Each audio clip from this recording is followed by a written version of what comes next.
του αντανακλαστικού πόνου. Και έτσι κάπως θα δείχνει ο ασθενής σας όταν έχει πόνο στη γλουτιαία χώρα. Έτσι δικαιολογούμε λοιπόν τη χρήση των σημείων ουροδόπος 21 και 22 με τα παρασπονδυλικά σημεία στο ίδιο ύψος με το 22 είναι και το πολυδόξο 25 και ο δεύτερος κλάδος της ουροδόπου το 46, αλλά δεν έχει σημασία. Δεν πρόκειται, έχετε τόσα διαφορετικά σώματα, δεν πρόκειται ποτέ να έχετε ακρίβεια στα σημεία. Η ψηλάφιση έχει σημασία. Να έχετε ένα αλγόμετρο, να εκπαιδεύσετε τα χέρια σας, ώστε να μπορείτε να καταλαβαίνετε τον πόνο του ασθενούς εύκολα. Okay.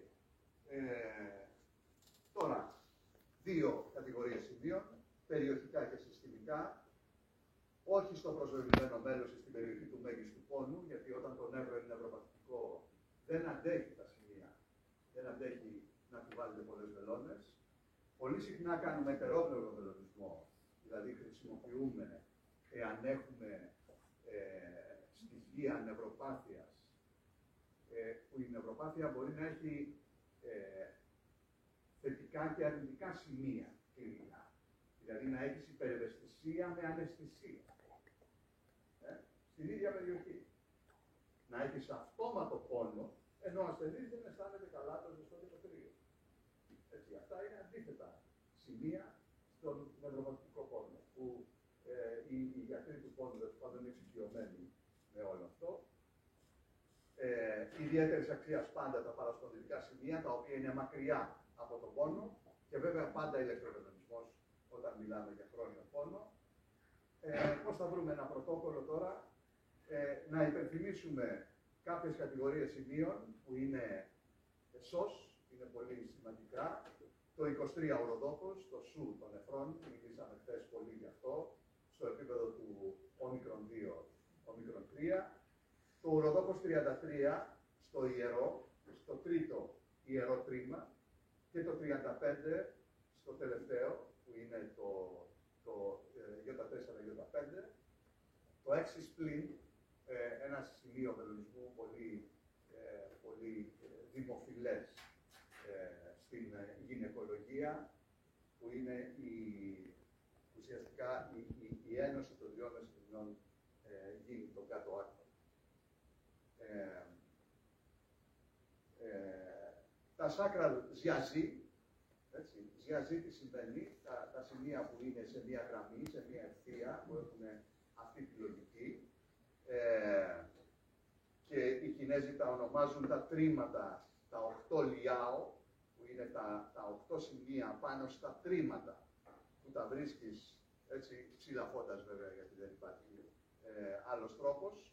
Τα σημεία αυτά, τα πα λιάο, πα είναι το 8, τα 8 λιάο, είναι σημεία με νευρικό υπόστρωμα, γιατί από κάτω είναι τα ιερά νεύρα, και έχουν όνομα. Το ουροδόπος 31, 32, 33 και 34, έτσι, είναι στην περιοχή. Και εδώ, να σας πω μια τελευταία ιστορία. Εγώ θυμάμαι το 2017, ήμουν προσκεκλημένος στην Άγκυρα σε ένα συνέδριο, σε ένα παγκόσμιο συνέδριο βελονισμού, τέλος πάντων, που είχαν οργανώσει. Και μάλιστα ήταν δύσκολο, γιατί ήταν έξω από την Άγκυρα, οπότε πήγα Αθήνα, Κωνσταντινούπολη, Άγκυρα με πούλμαν για να μας πάνε κάπου, τέλος πάντων. Και εκεί είχε έρθει μια αντιπροσωπεία Κινέζων, 8 Κινέζοι, όπου ένας από τους 8 μιλούσε αγγλικά, όλοι οι άλλοι μιλούσαν κινέζικα. Την παρουσίαση την έκανε Κινέζος και τον μετάφραζαν στα αγγλικά και μετά ολλανδικά, τουρκικά κτλ. Και γιατί ο Κινέζος, γιατί αυτός ήταν ο διευθυντής και αυτός που ήταν αυτός που έκανε την εργασία, και ήταν μια ανακοίνωση στο Γιάμα, έτσι, το 2017, στο Γιάμα, ένα από τα πολύ σημαντικά, έτσι, περιοδικά, effect, το αποτέλεσμα του ηλεκτροβελονισμού, ναι, δηλαδή, μπράβο, τη διαφυλή των ούρων σε γυναίκες, έτσι. Και μάλιστα ήταν ένα μεγάλο γεγονός, γιατί ένα μεγάλο περιοδικό είχε δεχτεί την εργασία αυτή. Νομίζω ήταν, δεν θυμάμαι πόσες γυναίκες, αλλά αν διαβάσετε το σκεπτικό, είναι ένας συνδυασμός με σημεία βελονισμού και το πού βρίσκονται αυτά. Δηλαδή το S3 στο Ι3 τρίμα, στο Ι2, Ι3, ακόμη και το πόσο βαθιά θα βάλετε τη βελόνα.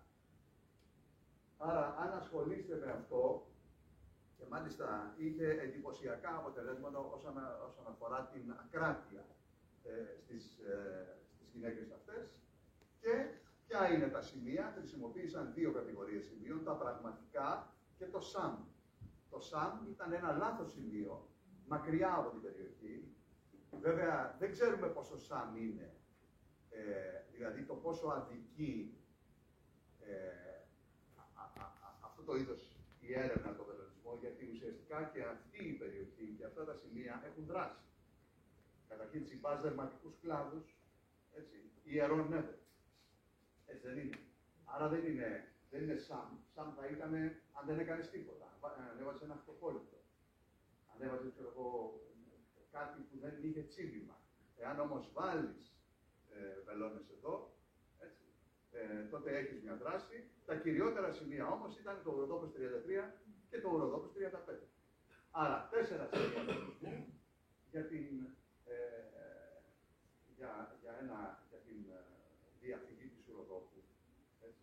Νομίζω ήταν 53 γυναίκες, δεν θυμάμαι ακριβώς, αλλά σας βάζω την βιβλιογραφία έτσι ώστε να κατεβάσετε το άρθρο και κάπως έτσι θα δείχνει ο ασθενής μας.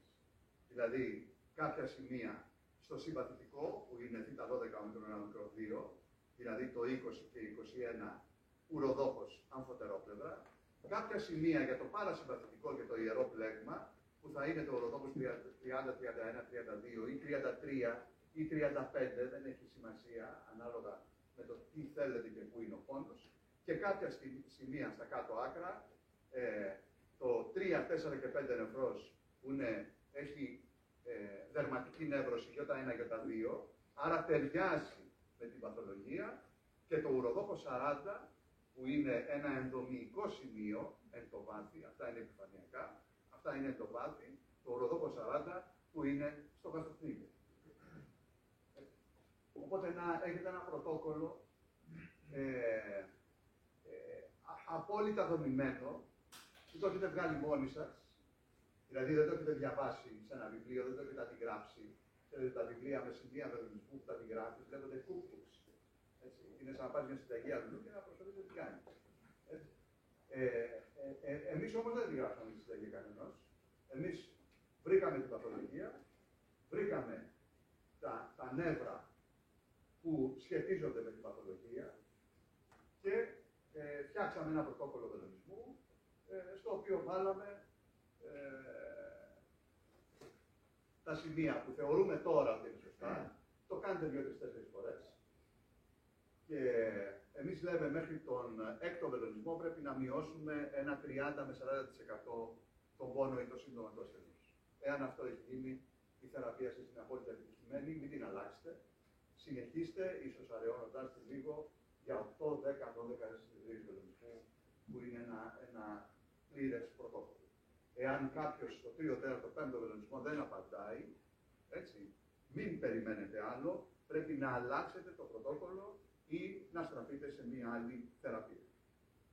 Επίσης, δεν θα ξεχνάμε τις συνοσυρότητες, τον ύπνο, τη διάθεση, το άγχος, έτσι, την καθημερινότητα, τη δραστηριότητα, το φαγητό, το βάρος, δηλαδή στοιχεία και για μας τους φυσιάτρους, τέλος πάντων, το πιο σοβαρό απ' όλα είναι να παίρνουμε ασθενείς που ήταν δραστήριοι, ο πόνος τους καθήλωσε και να τους ξαναγυρίζουμε πίσω. Αυτό είναι πάρα πολύ δύσκολο. Σας λέω, χρειάζεται πολύ παζάρι με τον ασθενή. Πολύ παζάρι και παζάρι περίεργο. Πόσα βάρη να σηκώσω, πόσες επαναλήψεις να κάνω και πότε να το κάνω αύριο. Και αν πονάω, μην το κάνεις. Ναι, δηλαδή αν πονάω και δεν το κάνω, δηλαδή πότε θα το κάνω. Κάνω μεθαύριο. Και μεθαύριο τι θα γίνει. Και πόσα κιλά να είναι. Ναι, 3 κιλά. Ναι. Εγώ κάνω συνήθως 5, όχι 3. Επαναλήψεις 10. Ναι, εγώ με 5 έκανα 20.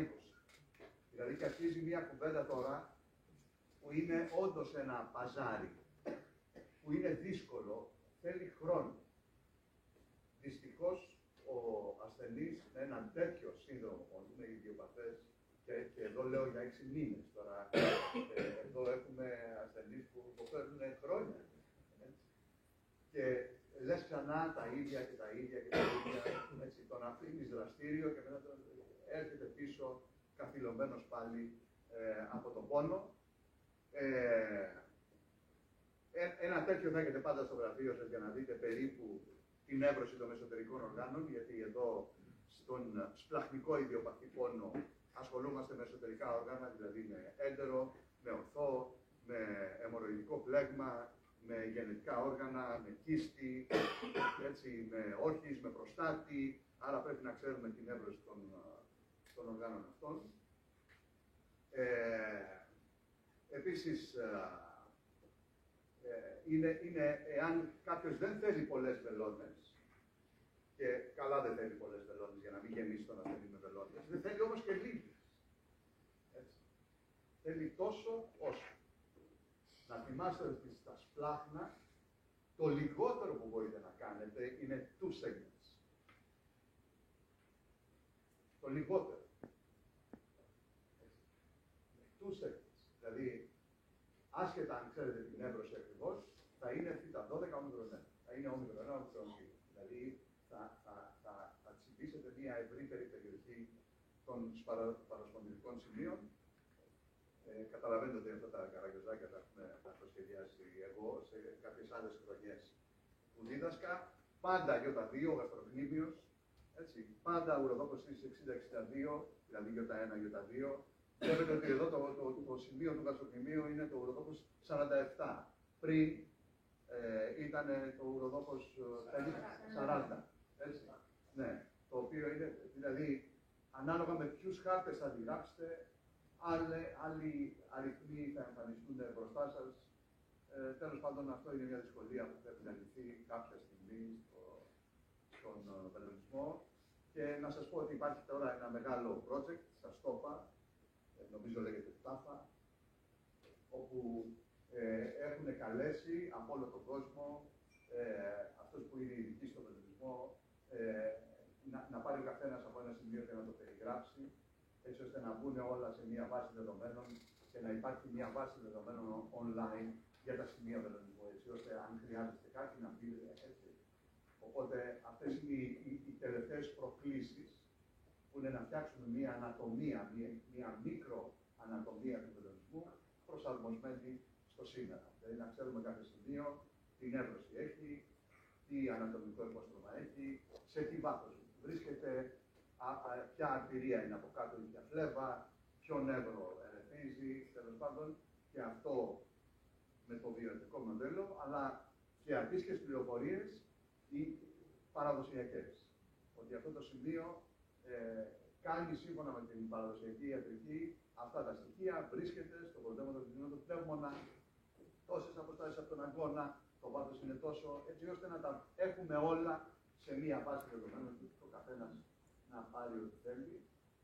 Είναι αρκετά δύσκολο project και εδώ θέλω να σας πω το εξής. Αν θέλετε αυτό μπορώ να το κάνουμε και πρακτική, ότι εάν στο Ι3, Ι4 ιερό τρίμα τραβήξετε μια γραμμή και βάλετε 3 βελόνες δεξιά και 3 βελόνες αριστερά, έχετε βάλει βελόνες σε όλα τα ιερά δερμοτόμια. Δηλαδή εδώ είναι το Ι4, Ι3, Ι2, Ι1. Και είναι ουσιαστικά στη σειρά. Έτσι. Είναι στη σειρά. Δεν άκουσα. Όχι. Αυτά είναι δερμοτόμια. Δεν χρειάζεται καθόλου παράδειγμα. Άμα θέλετε να πάτε στα τρίματα, στα δερμοτόμια θα πάτε ευθεία. Στα τρίματα θα πάτε κάθετα. Έτσι. Δηλαδή το 30, 31, 32, 33 είναι στο τρίμα. Αυτά τα σημεία εδώ που δεν χρειάζεται να έχουν καν όνομα, είναι όλα τα ιερά. Οπότε οποιοδήποτε ποιητικός πόνος μπορεί να απαντήσει σε αυτό. είναι διέγερση των δερματικών κλάδων των αισθητικών νεύρων. Άρα βάζετε ρεύμα στο πρώτο και στο τελευταίο και το ρεύμα θα περάσει από όλα. Κανονίζετε την ένταση, κανονίζετε τη συχνότητα και έχετε κάνει μια θεραπεία για όλα.